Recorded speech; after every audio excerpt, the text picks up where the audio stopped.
1, 2. Da li se čujemo? 1, 2. Raz, dva, piše. Idemo.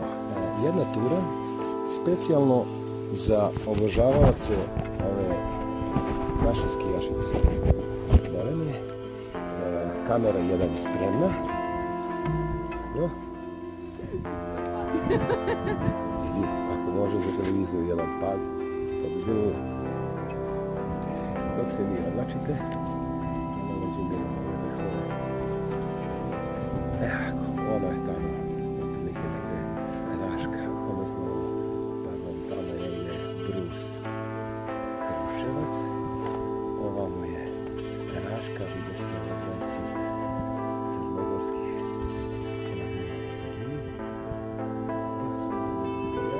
može krenuti.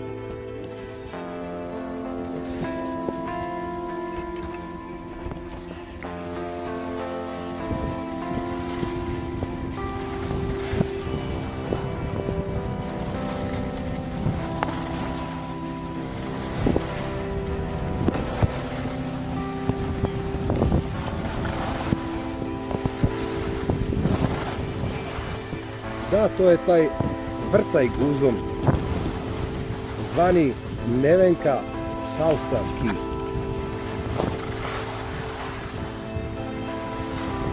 Idemo sad malo brzina i čvrstina.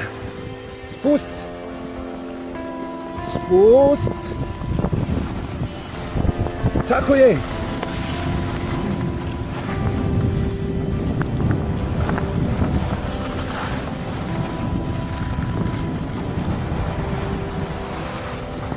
I evo to ne biti.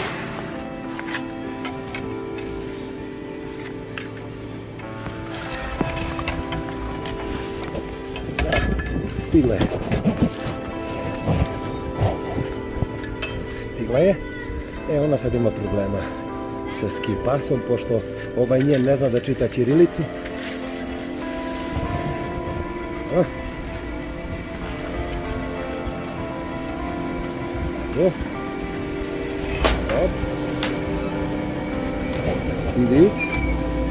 Tidit. Hop. Tidit. Bravo. Mate. Dobro.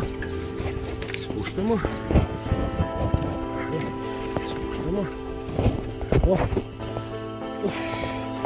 Bilo je naporno snimati ovu bajnu Ingemanicu Stenmark. Zapravo jezik. To je taj. I evo jedan veliki pozdrav za Komercijalnu banku. Naša banka karticu u Komercijalnoj banci i molili bi da podigne po jedno 5.000 za naše časti. Komercijalna banka. Izvolite, recite vi neki reklamni slog. Ništa ja to ne vidim. Uvek naša komercijalna. Meni najbliža. Meni najbliža. Neni najbliža njena tata.